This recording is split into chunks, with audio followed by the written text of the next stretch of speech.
Good afternoon. Class में कौन आ गया है?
हम लोगों ने बहुत सारे थिंकर्स को पढ़ लिया है।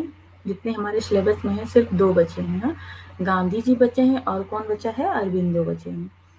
तो आज हम उन दोनों लोग को पढ़ लेंगे। ओके, कि इन्होंने एजुकेशन को लेके क्या क्या बातें कही हैं, यही हम लोग को इसमें पढ़ना है। चलिए आज की क्लास हम लोग शुरू करते हैं। ये पैदा कहाँ हुए थे? Born in Gujarat. 2 अक्टूबर को गुजरात में ये पैदा हुए थे। 1869 को हुए थे। और 2 pillars of Gandhism are truth and violence. Gandhi ji के 2 तरीके के पिलर हैं। इसी पे जो गांधीवाद है वो इसी पे खड़ा है। 2 पिलर क्या क्या है? ट्रुथ मतलब सत्य, और नॉन वायलेंस का मतलब क्या हो गया? अहिंसा। सत्य और अहिंसा की बातें गांधी जी हमेशा करते हैं।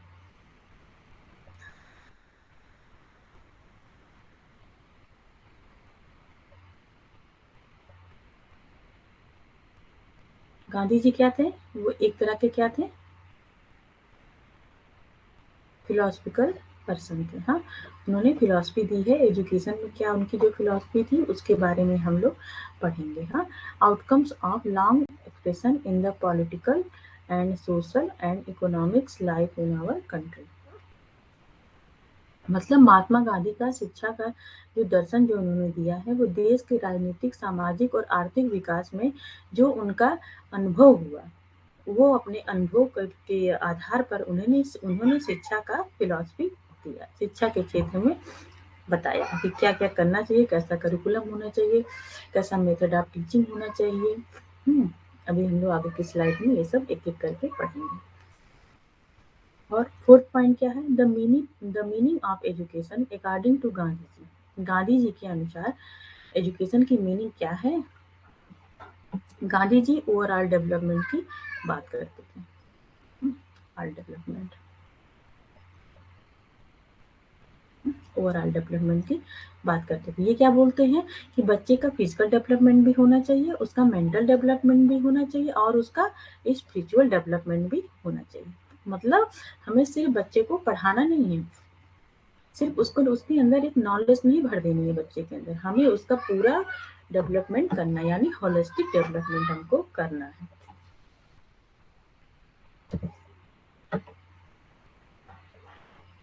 अब हम लोग बात करते हैं कि ये 2 बार हो गया फिलॉसफी, एक ही बार हो गया। Philosophy of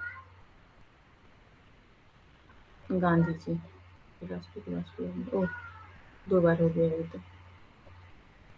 philosophy of Gandhi जी, ठीक है। क्या फिलॉसफी दी थी? ट्रुथ, सत्य के ऊपर इन्होंने बात की थी। क्या बोली थी? सत्य, सत्य क्या है? भगवान ही सत्य है और सत्य ही भगवान है।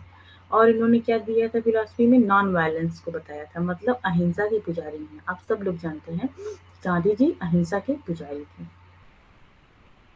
हमें भी किसी चीज का मतलब फेयरलेस होना चाहिए, मतलब कि भयमुक्त होना चाहिए। ओके, किसी भी डिजीज का, अपनी जो कोई भी इंजरी हुई, डेथ का, ये सब चीजों से क्या होने जाती, या फिर हमारा कोई अपना करीबी कभी गुजर गया या फिर हमसे ऐसे कुछ दिन के लिए दूर हो गया, तो ये सब चीजों से हमको फेयरलेस होना चाहिए। और इन्होंने क्या बोला था? सत्याग्रह। सत्याग्रह का मतलब ही होता है कि सत्य के लिए आग्रह करना, मतलब जो चीज सत्य है वो फिर सत्य है। सत्य means holding fast of truth, मतलब कि सत्याग्रह का अर्थ है सत्य को दृढ़ता से धारण करना। ठीक है, जो चीज सत्य है उस पर अडिग रहना। गांधी जी भी ऐसे ही थे, अहिंसा के पुजारी थे और सत्याग्रह इन्होंने चलाया था।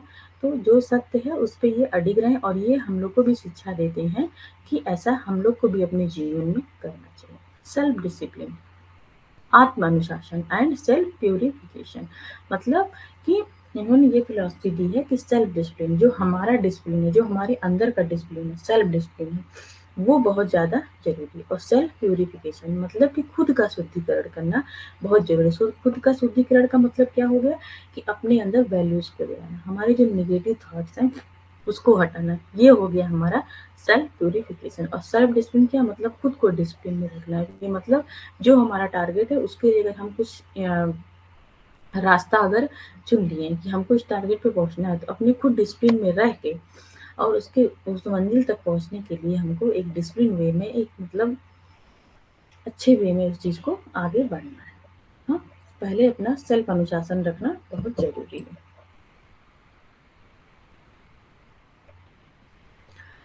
इसमें हम लोग पढ़ेंगे एम्स ऑफ गांधीयन एजुकेशन, मतलब जो गांधीवादी एजुकेशन है उसका एम क्या है।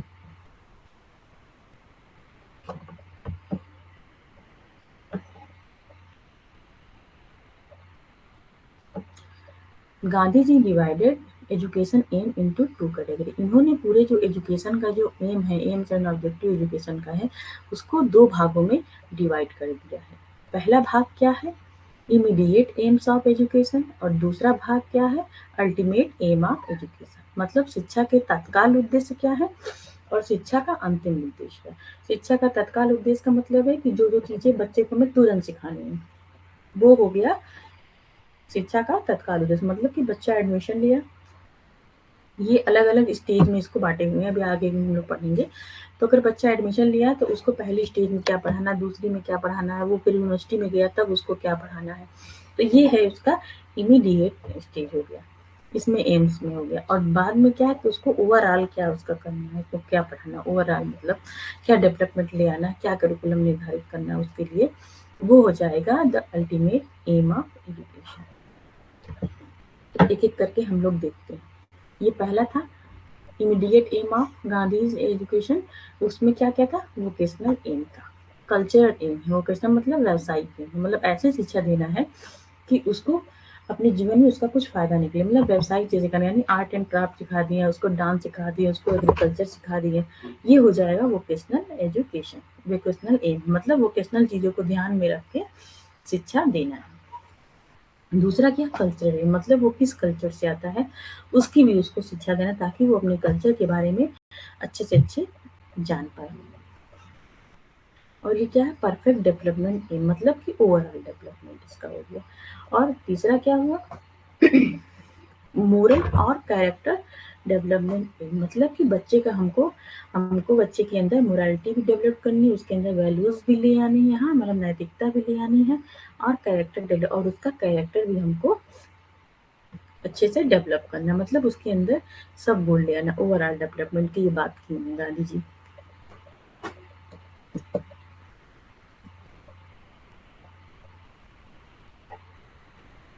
और हम लोग देखेंगे इमीडिएट एम हम लोग देख चुके हैं, अब हम लोग देखेंगे कि ultimate AIIMS of Gandhi education का क्या है। तो पहला क्या है, रियलाइज गॉड, ये गॉड में विश्वास करते थे, इसलिए ये बोलते थे कि हमें बच्चों को गॉड में विश्वास करना भी सिखाना, चाहे वो किसी धर्म का, हर धर्म का अपना कोई ना कोई गॉड है। हिंदू का क्या है, हम लोग के बहुत सारे भगवान हैं, हाँ अनेक भगवान है। मुसलमान में अल्लाह में है, हाँ क्रिश्चियन में यीशु है, तो उनके भी विश्वास, मतलब सब मिला के जो हमारे बच्चे हैं जिसको हम पढ़ा रहे हैं उसको हम गॉड का विश्वास करना सिखाएंगे। विजडम, विजडम का मतलब क्या होता है, लव होता है, अभी फिलॉसफी में हम लोग पढ़ेंगे इसको। तो विजडम का मतलब ये हो गया कि बच्चे के अंदर हमको विजडम का डेवलपमेंट करना, मतलब पशु पक्षियों जीव से प्यार करना सिखाना हो गया इसमें। सेल्फ रियलाइजेशन मतलब कि खुद को पहचानना, आत्म साक्षात्कार मतलब कि खुद को पहचानना कि हमारे अंदर क्या कमी है, क्या अच्छाई है, क्या हमारी स्ट्रेंथ है, क्या हमारी वीकनेस है। ये हो जाएगा सेल्फ रियलाइजेशन।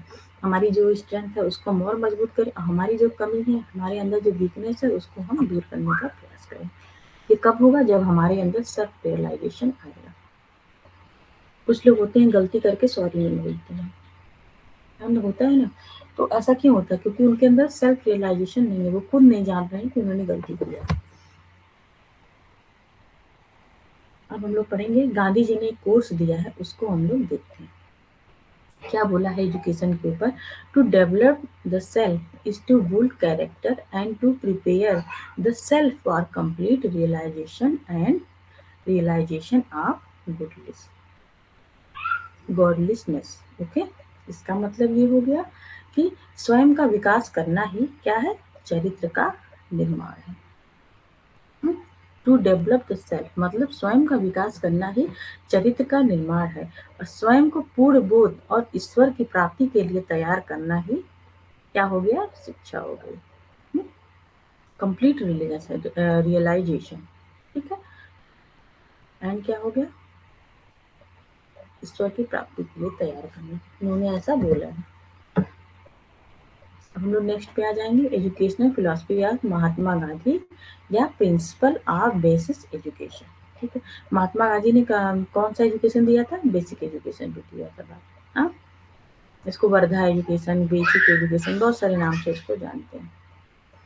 क्या बोला था इसमें? क्या बोला था इन्होंने? Free and compulsory education. सबसे पहले फ्री एंड कंपल्सरी एजुकेशन की बात गांधी जी ने बोली थी कि 14 साल तक के बच्चों को फ्री एंड कंपल्सरी एजुकेशन देनी चाहिए, और जो उसका मीडियम होना चाहिए वो मदर टंग होना चाहिए, as a medium of instruction. मतलब अगर कोई बच्चा नॉर्थ का है तो नॉर्थ में ज़्यादा क्या चलता है? नॉर्थ में ज़्यादा हिंदी चलती है, तो उसको उसकी मदर टंग हिंदी हो गई। कहीं कहीं मतलब रीजनल लैंग्वेज भी चलती है, जैसे भोजपुरी हो गया, मैथिली हो गया, अवधी हो गया, तो थोड़ा थोड़ा रीजनल लैंग्वेज भी हर जगह चलती है। तो या तो उसको हिंदी में शिक्षा दी जाए, या तो उसको जो उसकी रीजनल लैंग्वेज मदर टंग है उसमें भी शिक्षा दी जा सकती है। जैसे कि साउथ इंडियन का देखिए, साउथ इंडियन में क्या है? तमिल चलती है, तेलुगु चलती है, कन्नड़ चलती है, मलयालम चलती है। तो वहाँ के साइड का जो बच्चा है उसको, तमिल का बच्चा तो तमिल में उसको शिक्षा दी जाए, तेलुगु का बच्चा तेलुगु में दी जाए, मलयालम का तो मलयालम दी जाए, कर्नाटक का है तो कन्नड़ का दी जाए। और क्राफ्ट सेंटर में इसका मतलब क्या होगा? शिल्प केंद्रित, मतलब कि क्राफ्ट वाइज, जैसे कि मतलब आर्ट की, डांस की, इस तरह की उसको शिक्षा दी जाए ताकि वो आगे उसको रोजगार मिल सके। और इन्होंने सब जगह आप देखेंगे नॉन वायलेंस हर जगह इन्होंने किया है। जहाँ गांधी जी हैं वहाँ नॉन वायलेंस तो है।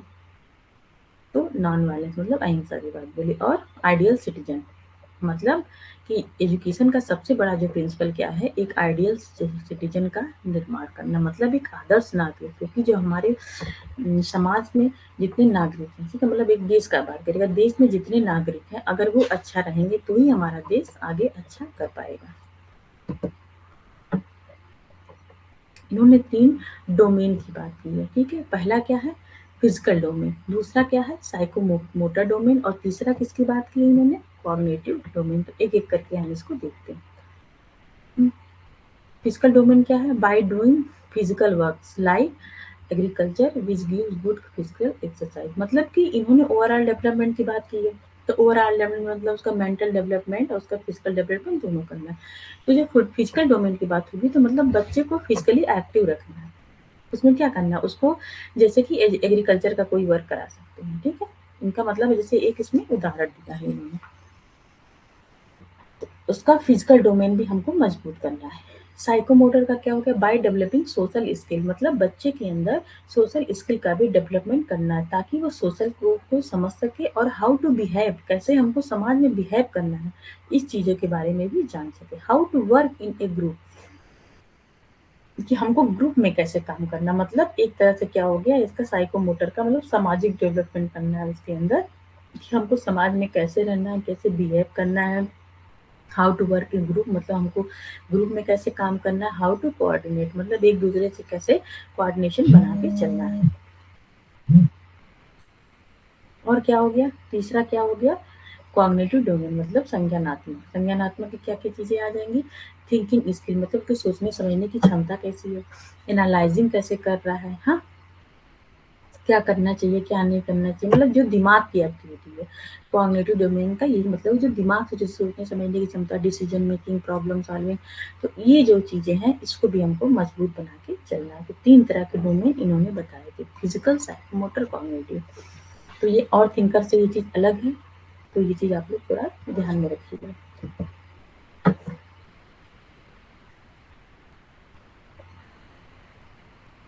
ये उसका हिंदी लिखा हुआ भौतिक क्षेत्र, साइकोमोटर डोमेन और संज्ञात्मक डोमेन। कृषि जैसे शारीरिक कार्य करने के लिए जो अच्छा शारीरिक व्यायाम मतलब यही है कि कृषि के उदाहरण दिया। साइकोमोटर में क्या है, सामाजिक कौशल विकसित करते रहते, व्यवहार करना, समूह में कैसे काम करना और कैसे समन्वय करना। संज्ञानात्मक डोमेन का क्या हो गया, सोच कौशल विकसित करना, विश्लेषण का कौशल विकसित करना, आकलन शीट तैयार करने के लिए कितना खर्चा होगा, कितनी सामग्री की आवश्यकता होगी, मतलब एक तरह से क्या इसका एग्जाम्पल दिया गया है। अब हम लोग देखेंगे गांधी जी ने क्या करिकुलम सजेस्ट किया था।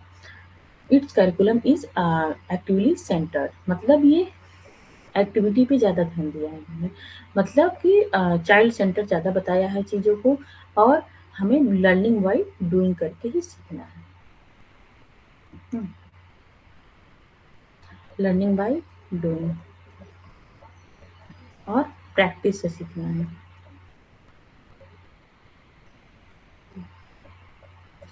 और क्या हो गया, it aims to prepare the child for practical work. इनका क्या है, करिकुलम ऐसा होना चाहिए कि चाइल्ड जो है, बच्चा जो है वो प्रैक्टिकल वर्क के लिए प्रिपेयर हो सके, मतलब प्रैक्टिकल वर्क पे ज़्यादा से ज़्यादा फोकस करना है, और एक्सपेरिमेंटल वर्क पे कंडक्ट, मतलब करिकुलम में ऐसी चीज़ें शामिल करनी है जिससे बच्चा प्रैक्टिकल भी कर सके, जिससे बच्चा एक्सपेरिमेंट भी कर सके, और जिससे बच्चा रिसर्च भी कर सके, ताकि उसका जो डेवलपमेंट है वो अच्छे से हो।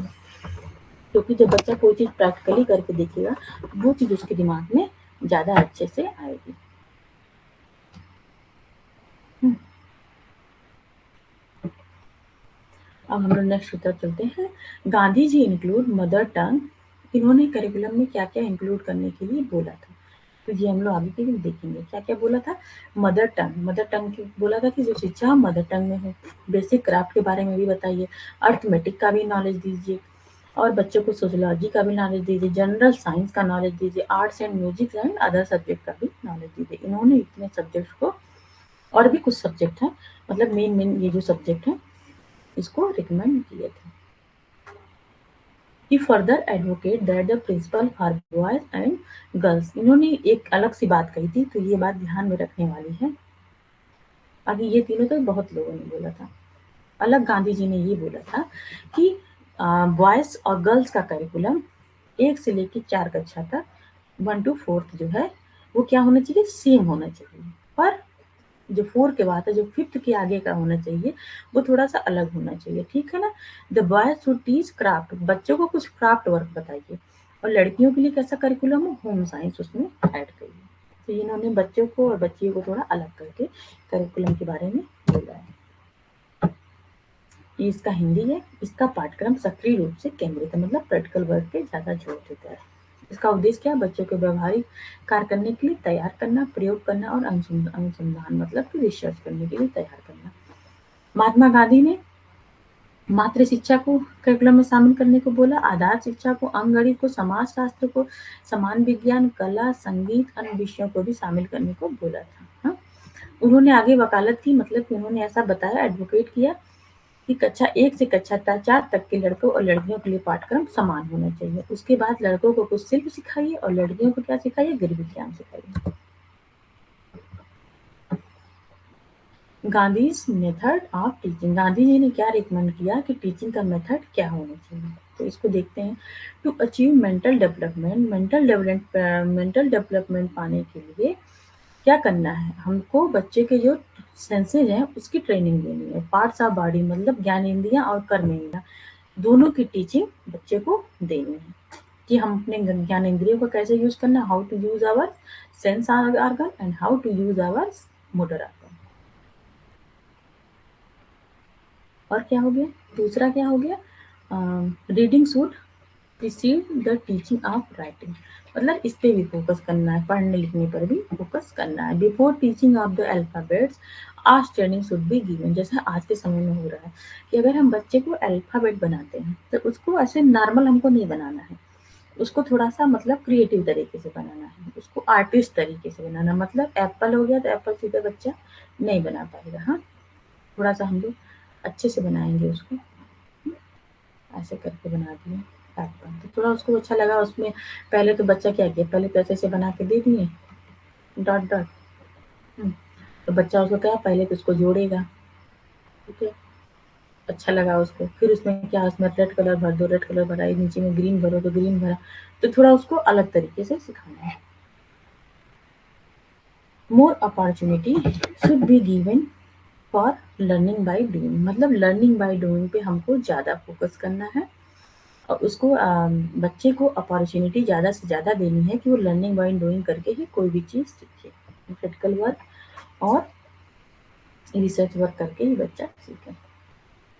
Encouragement should be given to learning through experience, मतलब उसको लर्निंग थ्रू एक्सपीरियंस पे ही फोकस ज़्यादा कराना है और उसको इनकरेज करना है उसके लिए। हिंदी देखते हैं। मानसिक विकास प्राप्त करने के लिए इंद्रियों और शरीर के अंगों का प्रशिक्षण दिया जाना चाहिए। मानसिक विकास कैसे होगा, जब उसकी इंद्रियां अच्छे से काम करेंगी, उसकी ज्ञान इंद्रियां और कर्म इंद्रियां दोनों काम करेंगी, तो मानसिक विकास उसका अच्छा होगा और टीचर्स को चाहिए कि उसी का प्रशिक्षण देने पे ज़्यादा जोर लगाए। पढ़ना लेखन के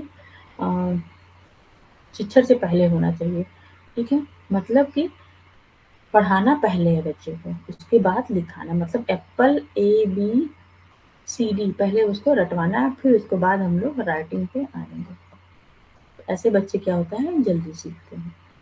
वर्णमाला सीखने से पहले कक्षा का कला का प्रदर्शन देना चाहिए, बोले और करके सीखने पे अधिक अवसर देना चाहिए। अनुभवों के माध्यम से सीखने को प्रोत्साहन दिया जाना चाहिए।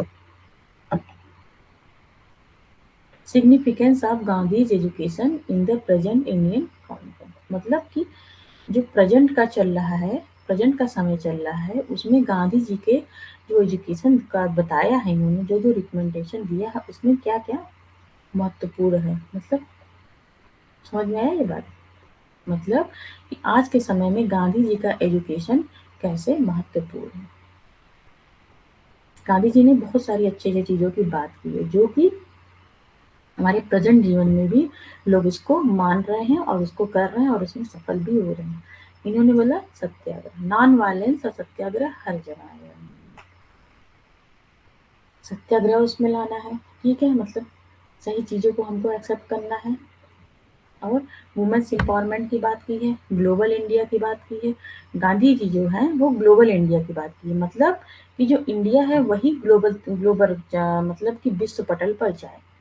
और जो अभी हम लोग पढ़े थे, इसके पहले अभी पढ़े थे हम लोग जे कृष्ण मूर्ति जो पढ़े थे, उन्होंने क्या किया, उन्होंने ब्रदरहुड की बात की है। रविन्द्रनाथ टैगोर ने भी हमेशा ब्रदरहुड की बात की है, मतलब इंटरनेशनल ब्रदरहुड कहने का मतलब है उसकी बात की, मतलब सामाजिक अंतर्राष्ट्रीय भाईचारे की बात की है। लेकिन गांधी जी ने कहीं सामाजिक भाईचारे की बात नहीं की है, तो ये उनका सबसे अलग बनाता है। इन्होंने इंडिया को ही ग्लोबल बनाने की बात की है।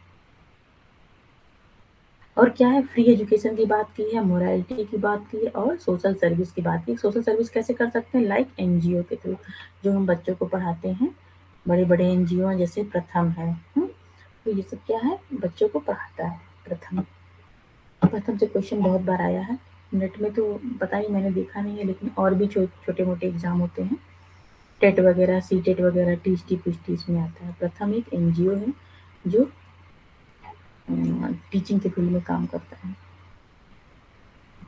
इसमें क्या होता है, इसमें टीचर्स होते हैं जो अलग अलग स्कूल में जाके वहाँ के बच्चों को ट्रेन करते हैं और वहाँ के टीचरों को भी ट्रेन करते हैं, उनको किताब दवाई ये सब मुहैया करवाते हैं। सत्याग्रह हो गया, महिला सशक्तिकरण के बारे में बोला है, वैश्विक भारत के बारे में बोला, मुक्त शिक्षा, नैतिकता की बात की है, नैतिकता में और समाज सेवा करनी चाहिए। कैसे करनी चाहिए, जैसे एनजीओ वाले करते हैं। और भी तरीके से कर सकते हैं, किसी को फ्री एजुकेशन भी कर सकते हैं, हाँ, किसी को हम किताब बांट देंगे तो भी समाज सेवा होगी एजुकेशन के फील्ड में, तो अलग अलग तरीके से कर सकते हैं, पर एनजीओ बस इसका एक एग्जाम्पल है। हो गया, गांधी जी को हम लोग पढ़ लिए। अब हम लोग पढ़ेंगे अरबिंदो को।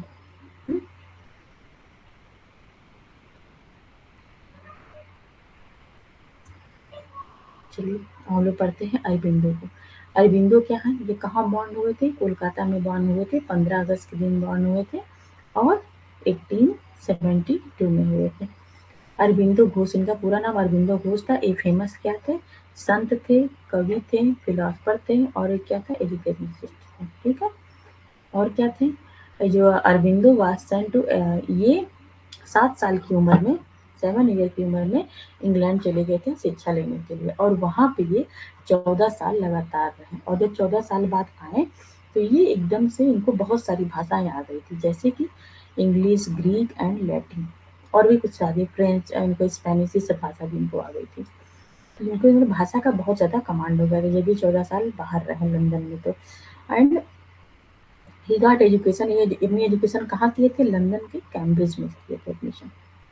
एडमिशन लिया और वहाँ उन्होंने अपनी एजुकेशन पूरा किया, मतलब बहुत अच्छी यूनिवर्सिटी से पढ़े हैं, कैम्ब्रिज से पढ़े हैं। और ये पहली बार में ही सिविल सर्विस जो एग्ज़ाम है 1890 में इन्होंने सिविल सर्विस एग्ज़ाम पहले ही प्रयास में क्रैक कर लिया, यानी ये बहुत ही ज़्यादा इंटेलिजेंट है।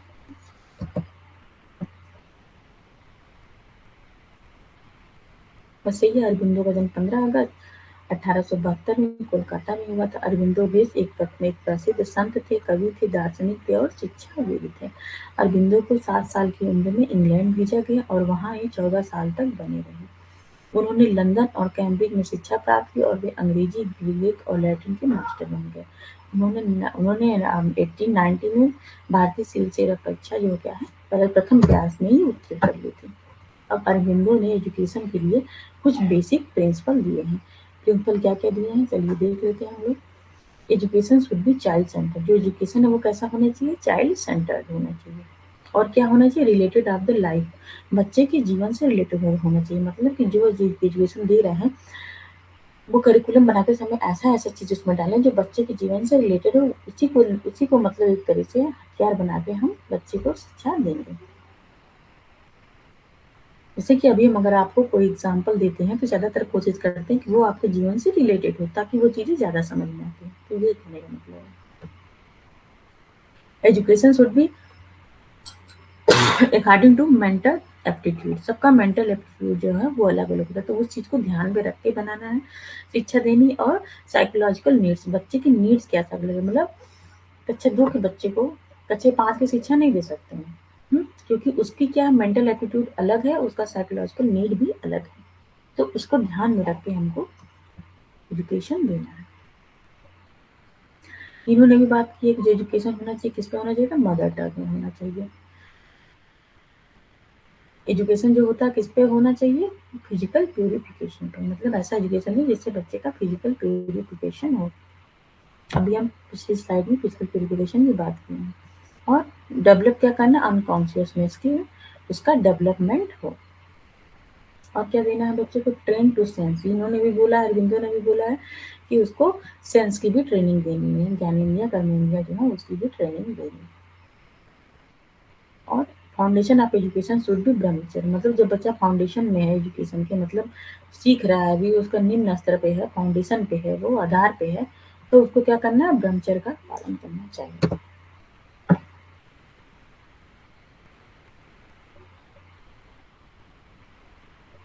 बाल शिक्षा केंद्रित होनी चाहिए, शिक्षा का संबंध बच्चे के जीवन से होना चाहिए। हाँ, शिक्षा बच्चे की मानसिक योग्यता और वैज्ञानिक आवश्यकता के अनुसार होना चाहिए। जो शिक्षा है किसमें होनी चाहिए? मातृभाषा में होनी चाहिए। मातृभाषा में होनी चाहिए। बच्चे की शिक्षा शारीरिक शुद्धि प्राप्त करने में मदद करती है और उसको चेतना का विकास भी करती है। और बच्चे की शिक्षा जो दी जाती है वो इंद्रियों को प्रशिक्षित करने पर ध्यान देना चाहिए। तो शिक्षा का मूल आधार क्या है? ब्रह्मचर्य होना। अब हम लोग देखते हैं मीनिंग ऑफ एजुकेशन, एजुकेशन की मीनिंग क्या है?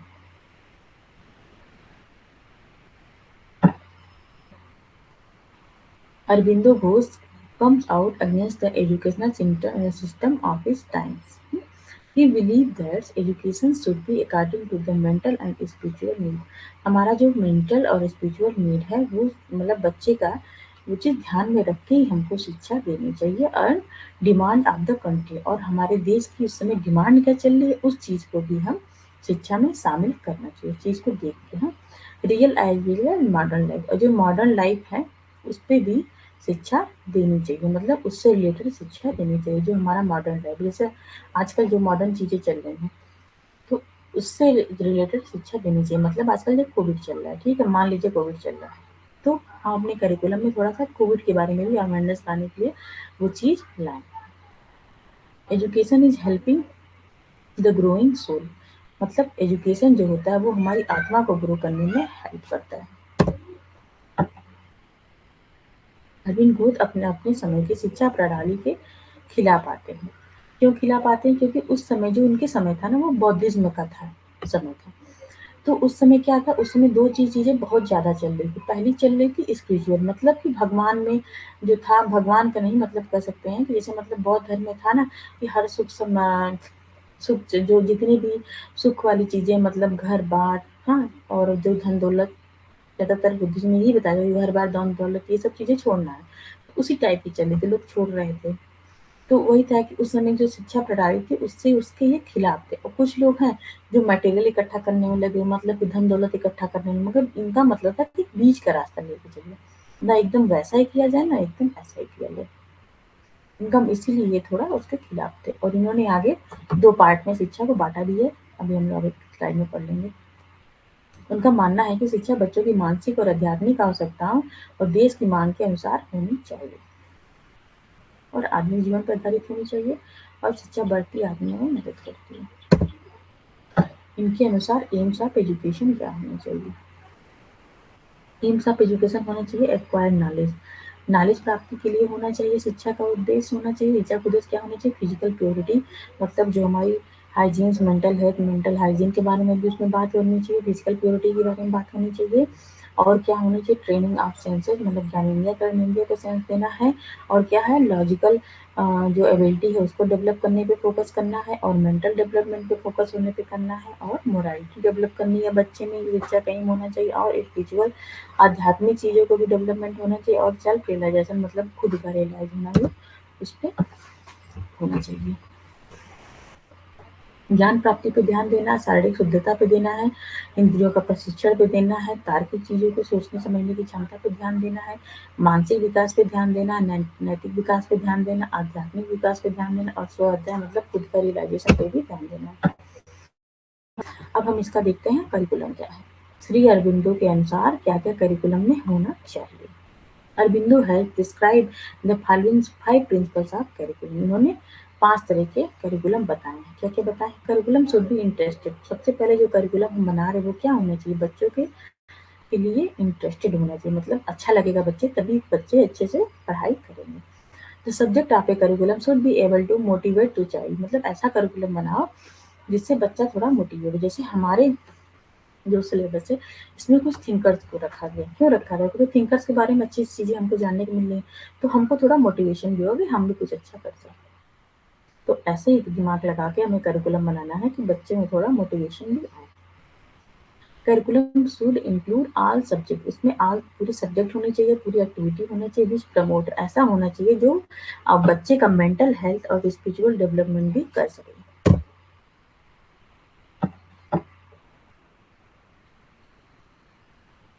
ये बच्चे का सिद्धांत है इसमें।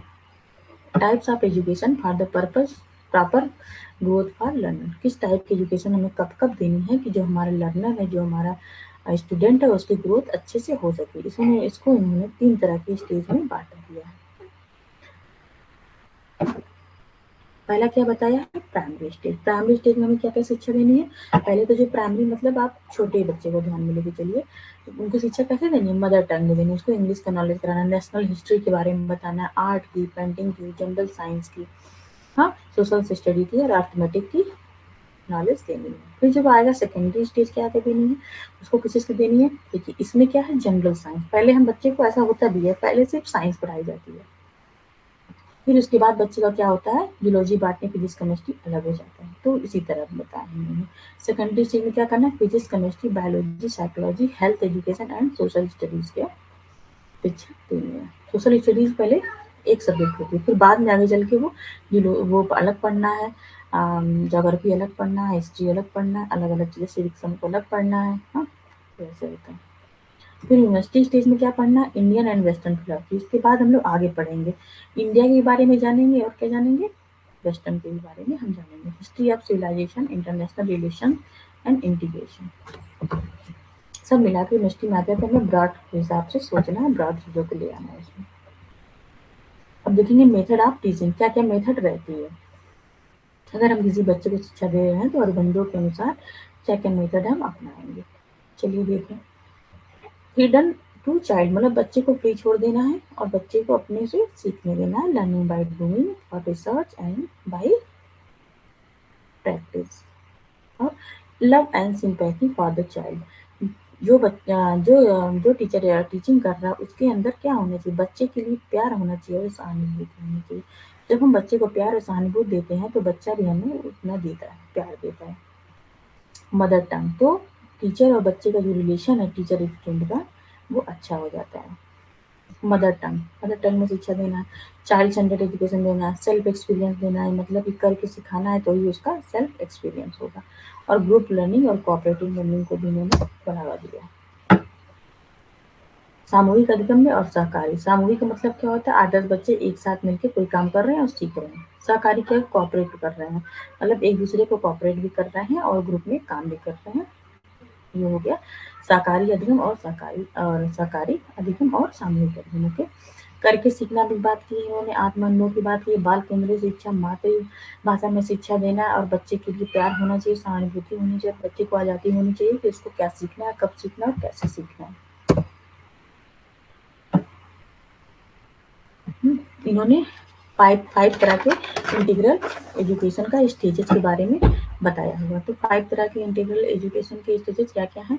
इसमें क्या है, फिजिकल एजुकेशन। अरबिंदो ने किसकी बात की है, फिजिकल एजुकेशन की बात की है, वाइटल एजुकेशन की, मेंटल और साइकी और स्पिरिचुअल की बात की है। इसमें क्या-क्या होता है, ये जैसे मतलब अभी गांधी जी को पढ़े हैं और हम लोग टैगोर को पढ़े हैं, विवेकानंद को पढ़े हैं, तो ये इन लोगों से ये चीज़ अलग है, तो ये थोड़ा-सा अलग है, इसलिए क्वेश्चन आने के इसमें ज़्यादा चांसेस हैं। जो चीज़ सबसे मेल खाती है उससे क्वेश्चन कम आते हैं, जैसे कि मतलब अभी हम लोग पिछली स्लाइड में जो पढ़े हैं कि स्टूडेंट सेंटर एजुकेशन सब लोगों ने बोला है, तो वो सबका सेम हो गया, तो वो ज़्यादा इंपॉर्टेंट नहीं होगा। ये जो हम लोग हैं इंटीग्रल एजुकेशन की बात कर रहे हैं, तो इसको हम लोग देखते हैं। मतलब इंटीग्रल का मतलब ये हो गया कि focus on whole development rather than academic, ये हो गया इंटीग्रल एजुकेशन। तो इसमें हम लोग एक करके देखते हैं। फिजिकल एजुकेशन, बच्चे को फिजिकल एजुकेशन भी देना, उसको शारीरिक शिक्षा का भी ज्ञान कराना है उसको, और उसको वाइटल एजुकेशन भी देना। वाइटल एजुकेशन का मतलब आर्ट का भी एजुकेशन देना, उसको क्राफ्ट का एजुकेशन देना है, ताकि वो वोकेशनली तौर पे तैयार हो सके। और उसको कैसा देना है, मेंटल एजुकेशन, मेंटल हेल्थ और मेंटल हाइजीन का भी उसमें ध्यान रख के बच्चे को एजुकेशन देना है। और साइकी मतलब बच्चे का साइकोलॉजिकल डेवलपमेंट भी हमको करना है। उसका करिकुलम, उसका मेथड ऑफ टीचिंग हमको ऐसा अपनाना है कि बच्चे का साइकोलॉजिकल डेवलपमेंट भी हो सके। और इन लोगों ने एक बताया अरबिंदो ने कि स्पिरिचुअल डेवलपमेंट, गांधी जी भी स्पिरिचुअल डेवलपमेंट की बात की, विवेकानंद ने की और इन्होंने भी बात किया स्पिरिचुअल डेवलपमेंट की। बच्चे के अंदर आध्यात्म शिक्षा का भी हमको डेवलपमेंट करना है। और अरबिंदो ने, अब तक आप लोगों ने देखा था सिर्फ 5 सेंस होता है, पर अरबिंदो ने एक और सेंस के बारे में बात किया। वो अगला सेंस क्या है, माइंड। इन्होंने 6 सेंस की बात की है। 6 सेंस कौन कौन से हैं, जो आपकी 5 सेंस है, यहाँ 5 आपकी अभी हम लोग वेदांत में पढ़े हैं, 5 सेंस के बारे, वेदांत नहीं सांख्य में पढ़े थे हम लोग, जो 25 तत्वावास बनाए हैं ना, याद हो गया आप लोग को कि नहीं याद हुआ अभी, वो याद कर लीजिए। उसमें 5 ज्ञानेंद्रियां, 5 कर्मेंद्रियां हम लोग बारे में बात की है। हाँ, महाभूत, 5 महाभूत सब याद है आप लोग को, याद नहीं है तो याद जरूर कर लीजिए। तो जो 5 उसमें ज्ञानेंद्रियां बताई गई हैं, सेंस ऑर्गन हमारे बताए गए हैं, उसमें इन्होंने एक और ऐड कर दिया है, माइंड। और इन्होंने बताया है कि जो माइंड है वही ओवरऑल हर चीज को कंट्रोल करता है। और इन्होंने माइंड के ऊपर बहुत सारी चीजें बताई, जो अभी की स्लाइड में सिर्फ माइंड माइंड माइंड ही हम लोग को पढ़ना है। तो आप लोग थोड़ा ध्यान रखे पड़ेगा, अगर माइंड से क्वेश्चन कहीं भी आए तो हम लोग अरबिंदो की तरफ जा सकते हैं, क्योंकि इन्होंने माइंड के ऊपर बहुत ज्यादा रिसर्च किया है। तो क्या इन्होंने बताया, क्वालिटीज ऑफ माइंड। इन्होंने माइंड की दो तरह की क्वालिटीज बताई है। पहली क्या बताई है? Well discipline and individualised. ठीक है, वेल डिसिप्लिन का मतलब क्या हो गया? मतलब कि वो जो हमारा माइंड है वो अच्छे से डिसिप्लिन होना चाहिए। और इंडिविजुअलाइज मतलब कि सबका जो माइंड है वो अलग अलग काम कर रहा है, तो इसको भी हम लोग को ध्यान में रख के चलना।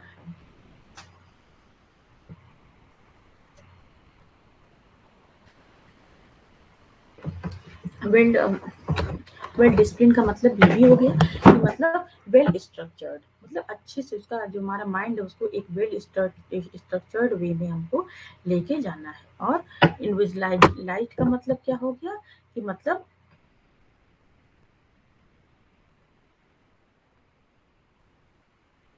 जो सबका दिमाग है वो अलग अलग है और उस पर भी हम लोग को ध्यान देना, मतलब इंडिविजुअल जो डिफरेंस है उसको ध्यान रखे जाना है। लेकिन ये दो जो चीजें हैं कि क्वालिटी जो इन्होंने बताई है माइंड की, वेल डिसिप्लिन और वेल इंडिविजुअलाइज, इस चीज को ध्यान में रख के चलना है। अब क्या है? Different planes of mind. इन्होंने माइंड की अलग अलग तरीके का इसका बताया, चरण बता दिया है।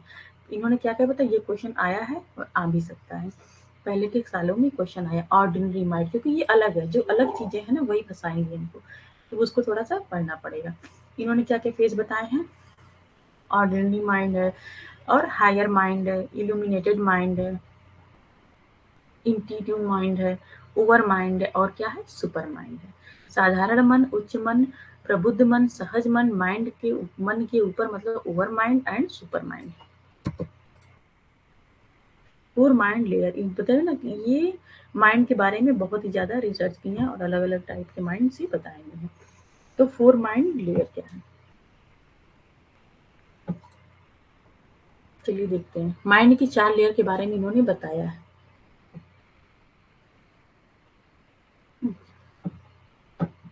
पहला क्या बताया है? चित्त, ऐसे ही हिंदी में चित्त, इंग्लिश में चित्ता है होता है, ठीक है। इसका मतलब क्या होगा कि पास्ट एक्सपीरियंस, पास्ट एक्सपीरियंस। हमारा जो दिमाग है, जो चित्ता होता है उसमें हमारा क्या होता है? पास्ट एक्सपीरियंस होता है। और जो मनस होता है उसमें क्या होता है? उसमें परसेप्शन होते हैं। परसेप्शन मतलब कि हमारा किसी चीज पे सोचने समझने और देखने का नजरिया क्या है, वो क्या हो जाता है? परसेप्शन हो जाता है। तो एक लेयर चित्ता हो गई, इसमें पास्ट एक्सपीरियंस हो गया। मानस में क्या हो गया? परसेप्शन आ गया। और इंटेलेक्ट, इंटेलेक्ट में क्या आ जाता है? क्रिएटिविटी आ जाती है। और इसमें क्या रहता है? एनालिटिकल थिंग्स आती है।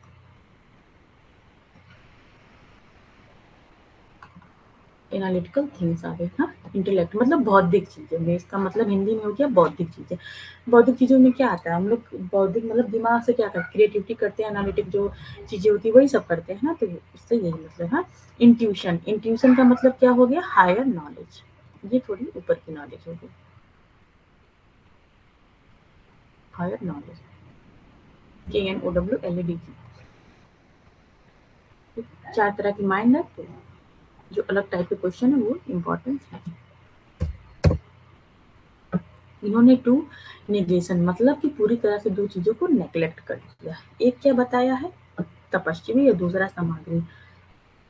एस्थेटिक बताया है, दूसरा क्या बताया? मटेरियल। जैसे कि हम बोले ना कि इनके समय में बौद्ध धर्म का ज्यादा मतलब प्रचार प्रसार था, उस समय ज्यादा उस चीज का सबके ऊपर इफेक्ट होता है। एस्थेटिक चीजों को इन लोगों ने नेग्लेक्ट किया, मतलब कि जैसा बौद्ध धर्म में होता है कि सांसारिक चीजों को छोड़ देना है, घर बार छोड़ देना है, ये सब चीजें जो बताई, तो इन चीजों का भी इतना भी नहीं करना चाहिए। हाँ, इन्होंने ऐसा बताया। इन्होंने बताया जो फाउंडेशन है तभी उनका ब्रह्मचर्य जीवन जीना है, फिर उसके बाद हम गृह जीवन में प्रवेश करते हैं। मतलब जब तक फाउंडेशन की पढ़ाई चल रही है तब तक ये सब ठीक है, उसके बाद हमको गृह जीवन में प्रवेश कर जाना चाहिए। ये नहीं कि मोह माया सब छोड़ के बैठ जाओ। और इसका इन्होंने विरोध किया है, नेग्लेक्शन मतलब पूरी तरह से नेग्लेक्ट कर दिया, उसका विरोध किया है। और दूसरा मटेरियल, कि मतलब पूरी तरह से मटेरियल चीजों को कि नहीं, मटेरियल चीजें क्या है? हमारी धन दौलत, हमारी धन दौलत वस्तुएं हुई, अच्छे गहने हुए, अच्छे कपड़े हुए ना, जमीन हुआ, ये सब चीजों का भी संग्रह ज्यादा से ज्यादा नहीं करना है। इसका भी इन्होंने नेग्लेक्शन कर दिया, मतलब उतना ही करना है कि जितना मतलब हमारी आजीविका चल सके।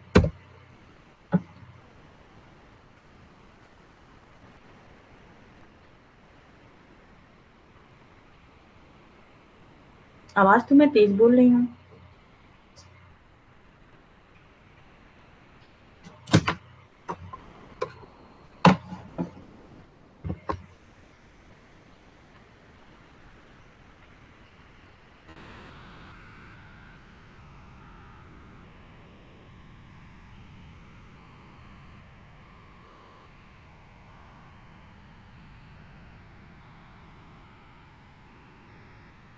अब ये आवाज ठीक है?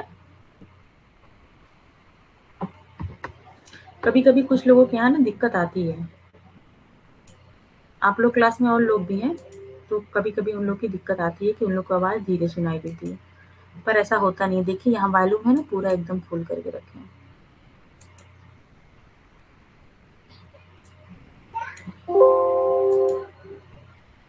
ओबीएस से मेरी आवाज पूरी फुल है।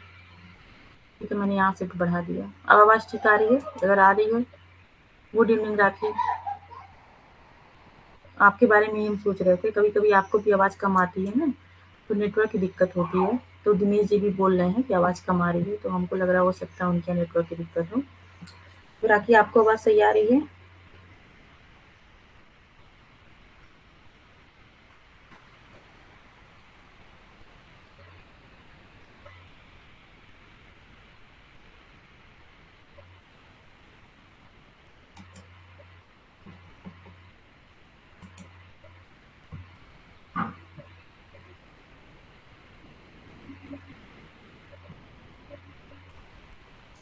अब हम लोग का जितने थिंकर्स हैं, सारे थिंकर्स को हम लोग पढ़ चुके हैं।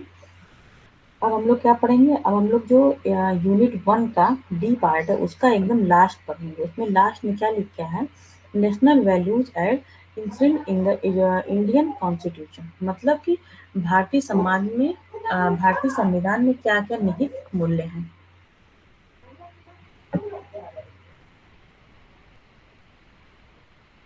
ओके राखी, नो प्रॉब्लम।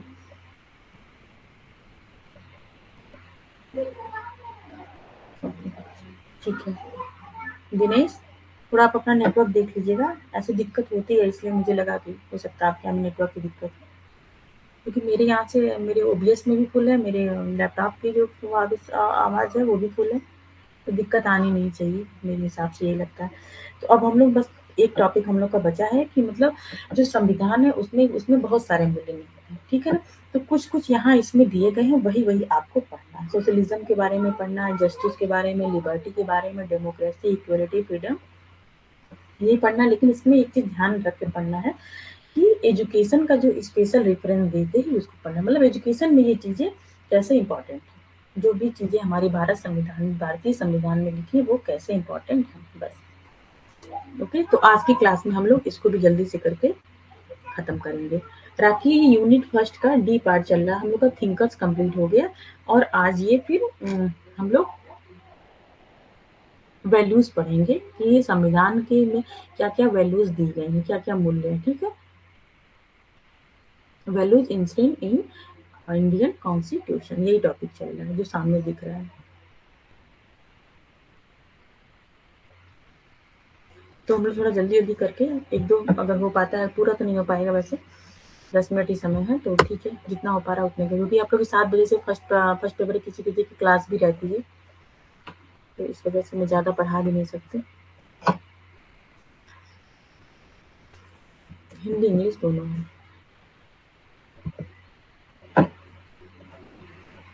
आगे रखी समझ में? इसका मतलब ये है कि जो हमारा भारतीय संविधान है उसमें बहुत सारी चीजें निहित है। उसमें अलग अलग चीजें निहित है, मतलब जैसे कि सामाजिकता की बात की गई है। और बराबर क्या उसमें उसमें न्याय की बात की है। हाँ, पहली वाली क्लास देखनी पड़ेगी तो ही समझ में आएगी। हाँ, अभी हम लोग पढ़ा लें, तो उसको हम बात करते हैं, ठीक है? आप लोग के क्वेश्चन का जवाब तब देखेंगे। तो रिकॉर्डेड क्लास देखने में ये क्लासेस अच्छी नहीं लगती जो बीच बीच में बोली जाती हैं। अभी पढ़ा लें, उसके बाद हम लोग टाइम देंगे 10-15 मिनट, जो भी आपको समझ लगेगा उसके बाद ही हम जाएंगे। तो जो हमारा भारतीय संविधान है उसमें बहुत सारी चीजें निहित है। एजुकेशन उसमें क्या है? मतलब सामाजिक समाजवाद का उसमें है, ठीक है? न्याय क्या क्या मिले हैं हम लोग को, हमारी लिबर्टी में क्या क्या है, हाँ, मतलब कि मतलब हमारे अधिकार क्या क्या क्या क्या, समानता के अधिकार है, उस चीजें वर्णित है। हमारे और लोकतांत्रिक की चीज़ों के बारे में भी आया है। तो वही चीज़ें हमको उसमें पढ़नी है कि क्या-क्या चीज़ें एजुकेशन के लिए क्या-क्या चीज़ें उसमें बताई गई हैं। The constitution of any country several purpose, मतलब किसी भी कॉन्स्टिट्यूशन का, किसी भी कंट्री का कॉन्स्टिट्यूशन, उसके बहुत सारे पर्पज होते हैं। तो कुछ पर्पज हमको जो हम लोग इसमें पढ़ने हैं। ओके, क्योंकि जो कोई भी कंट्री होती है वो कैसे बनी होती है, वो पीपल से बनी होती है।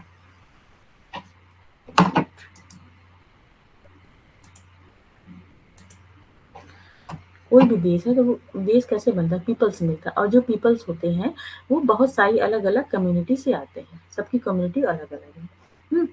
और सबका क्या है, तो उसमें कॉन्स्टिट्यूशन का मतलब है कि जब भी कोई कॉन्स्टिट्यूशन बनेगा तो हर आदमी को ध्यान में रख के बनाया जाएगा। उसकी नीड क्या है उसको ध्यान रख के बढ़ाए ताकि उसको समता का अधिकार मिल सके।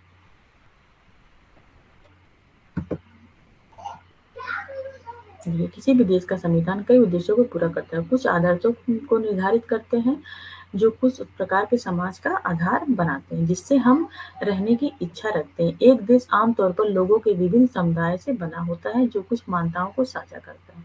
हर आदमी अलग अलग कम्युनिटी से और हर कम्युनिटी की अलग अलग मान्यताएं होती हैं, लेकिन जरूरी नहीं कि सभी मुद्दों पर सहमत हो। पर ये भी नहीं ज़रूरी है कि हमारी जो कम्युनिटी है हम दूसरी कम्युनिटी की हर बात को माने, हर उनका रीत-रिवाज, उनका कल्चर हम मान के चले, तो ये भी है। लेकिन उसके बाद भी हम लोग जुड़े हैं, किससे जुड़े हैं? वो हमारे कॉन्स्टिट्यूशन से जुड़े हैं। तो एक-एक करके हम इसको देखते हैं। सोशलिज्म, सोशलिज्म का मतलब क्या होता है? समाजवाद। चलो अभी देंगे चलो।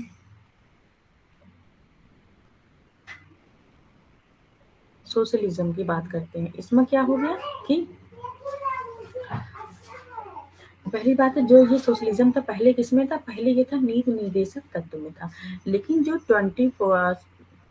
42nd अमेंडमेंट हुई, मतलब कि अमेंडमेंट का मतलब होता है संशोधन। हाँ, जो 42वां संशोधन हुआ उसमें जो सोशलिज्म था वो नीति निर्देशक तत्वों से वो अलग से इसमें जोड़ा गया था। ये कब हुआ था? 1976 में ये हुआ था।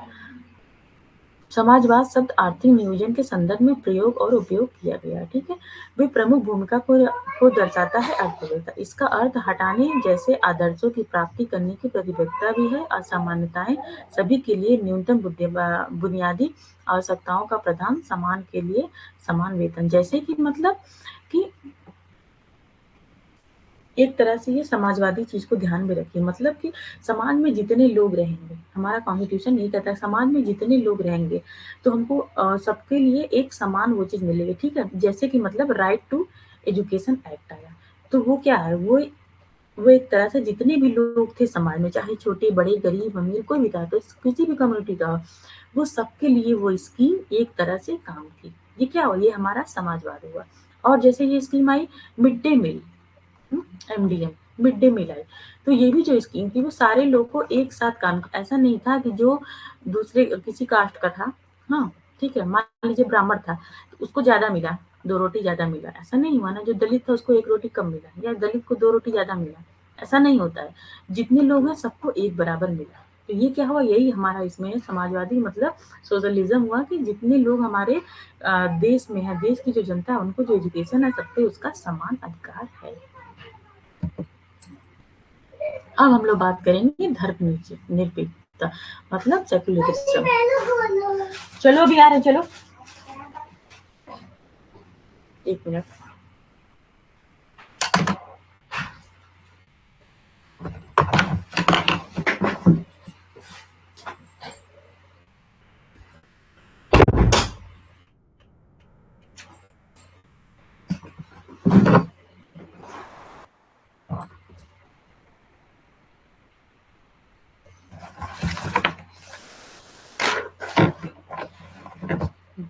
अब हम लोग बात करेंगे सेक्युलरिज्म मतलब कि धर्मनिरपेक्षता।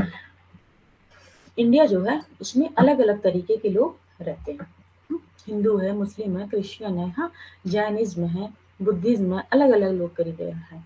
तो सबको क्या है, सबको हमारे यहाँ भारत न धार्मिक है न अधार्मिक और न ही धर्म विरोधी है। मतलब कि सबको अपनी-अपनी फ्रीडम मिली है, अपने हिसाब से वो अपने-अपने धर्म के हिसाब से वो पूजा पाठ कर सकता है।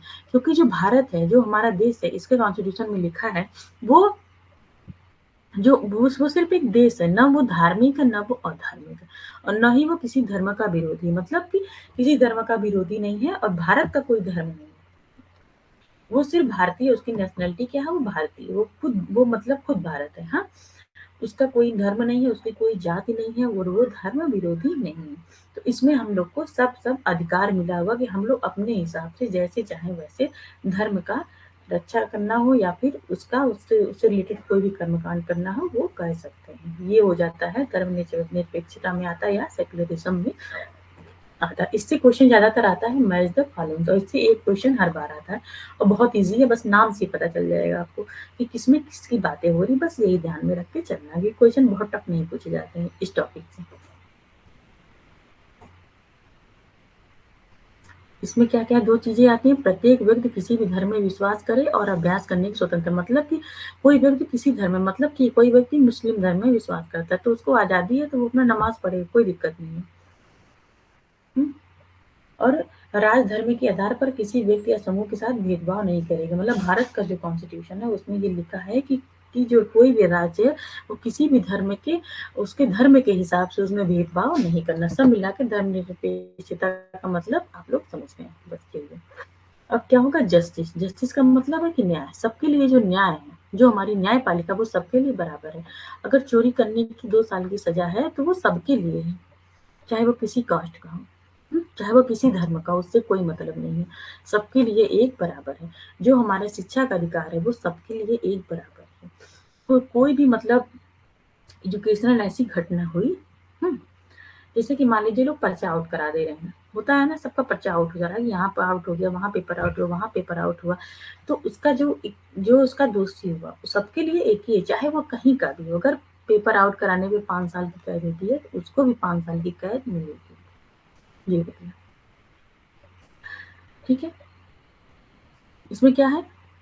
Food, clothing, housing and participating in decision making and living the Disney and human being, ठीक है? इसका क्या है, जो हमारे बुनियादी अधिकार हैं, क्या-क्या हमारे अधिकार हैं? भोजन है, कपड़ा है, हाँ? आवास है, ये सब हमारे बुनियादी अधिकार है और इसमें सबको न्याय मिला है। मतलब कि सब लोग अपने हिसाब से जिसका जो मन करे, जिसका जो खाना है, जिसका जो कपड़ा पहनना है, जिसको जो जिस हिसाब से घर बना के रखना, उसमें वो क्या है? स्वतंत्र है। उनको ये स्वतंत्रता दी गई है।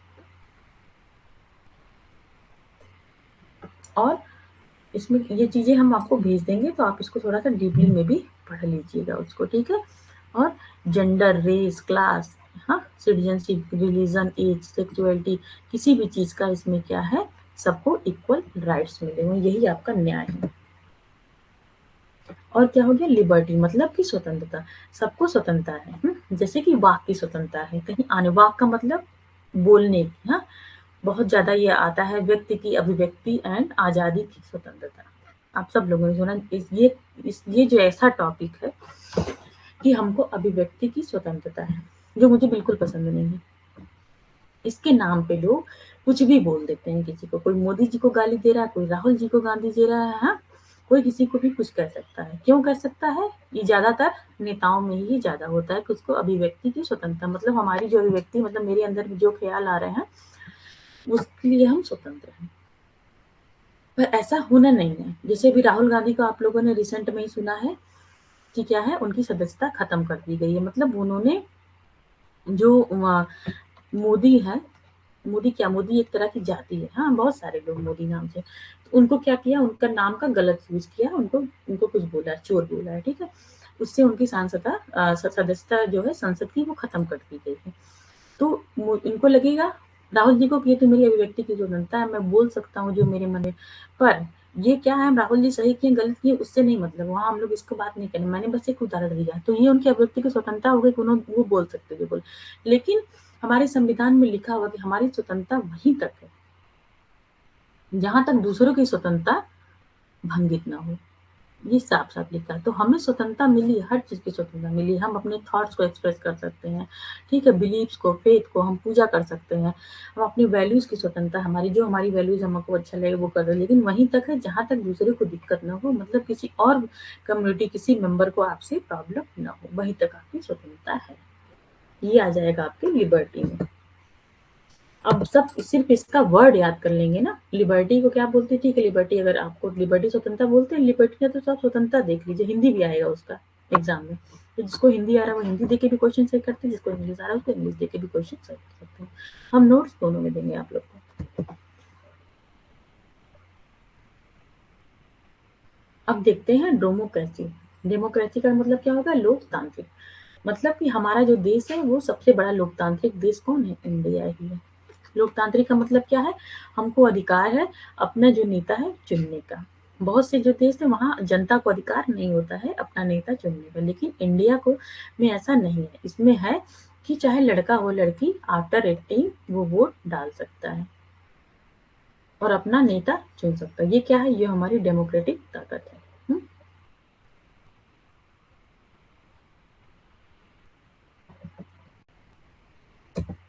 और इक्वालिटी, इक्वालिटी का मतलब क्या होता है, समानता।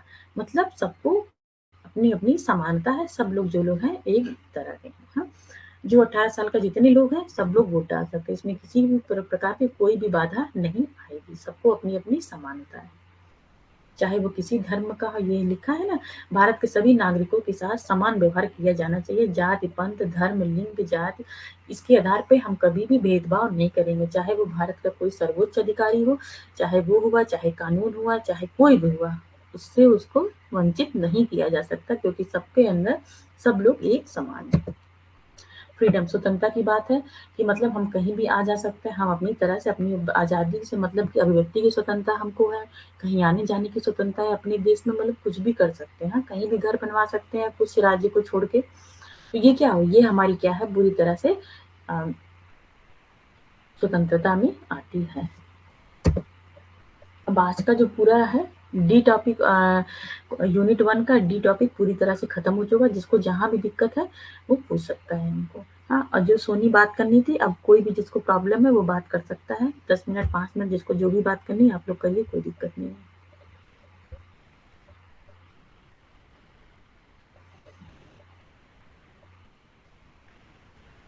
सोनी ने पूछा कितना टॉपिक बचा है। ये बहुत ही लंबा यूनिट था। हाँ, और इसको देखने में तो लंबा लग रहा है और इससे भी ज़्यादा है इसको पढ़ाने में लंबा, क्योंकि एक-एक टॉपिक, एक-एक जो मतलब कॉन्सेप्ट है उसके अंदर 2-2 3-3 कॉन्सेप्ट है, तो कुछ हम छोड़ नहीं सकते, क्योंकि वो या आपके नेट के लिए बहुत ज़्यादा इम्पोर्टेंट है, वो डीप में पढ़ना ही पढ़ना पड़ेगा। हाँ, तो इसमें क्लासेस थोड़ी ज़्यादा हो गई हैं। तो अभी खत्म क्या हुआ, अभी पार्ट 1 खत्म हो गया हमारा, इंडियन स्कूल्स ऑफ फिलॉसफी खत्म हो चुका है, और एक क्या खत्म हुआ, जो अभी थिंकर्स वगैरह आज जो खत्म हो गया, दूसरा खत्म हो गया। अभी हम लोग का 2 बचा है। कल से हम लोग वेस्टर्न फिलॉसफी शुरू कर देंगे। फिर उसके बाद, अब उसके बाद हम लोग सोशियोलॉजी ऑफ एजुकेशन पढ़ेंगे। मतलब 2 यूनिट खत्म हुआ, अभी 2 यूनिट बचे हैं। तो मतलब कम से कम इसमें 4 दिन तो लगेगा ही। 3 से 4 दिन तो इसमें लग जाएँगे अभी ये यूनिट खत्म होने में। काफ़ी लंबा यूनिट है, बहुत दिन से चल रहा है। और बाकी ये जो यूनिट के हम लोग यूनिट 3 पढ़े वो भी हम लोग 5 दिन में खत्म कर लिए, 5 से 6 दिन में। और जो यूनिट 5 पढ़े थे वो हम लोग भी 5 दिन में कंप्लीट कर लिए। पर ये यूनिट बहुत बड़ा है, थोड़ा सा बहुत लेंदी है, तो इसमें हम लोग क्या है, इसको पढ़ लिए। अब थोड़ा नेक्स्ट यूनिट जो स्टार्ट करेंगे वो थोड़ा सा इजी स्टार्ट करेंगे, ताकि आप लोग का जो माइंड है थोड़ा सा कूल बना रहे। आप लोग घबराइए नहीं, पढ़ना तो सब है हम लोग को। और भी कोई क्वेश्चन है सोनी?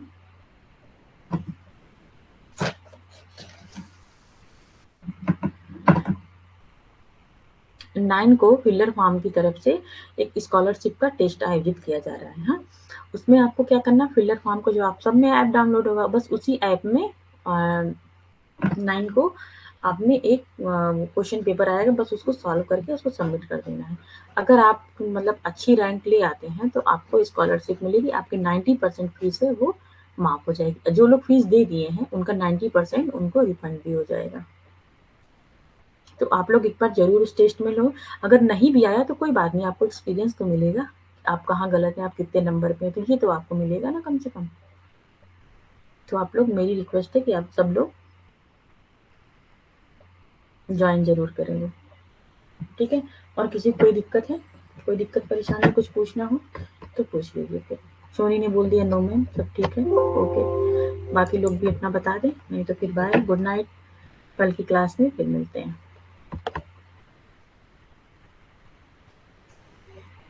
कल 6 बजे क्लास होगी फिर आपकी, मॉर्निंग वाली क्लास कल से नहीं परसों से होगी फिर। जो होगी तुम आपको बता देंगे,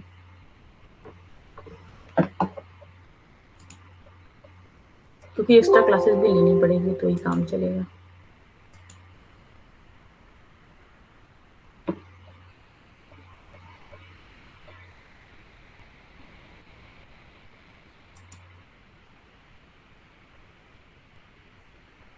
ओके बाय सबको फिर।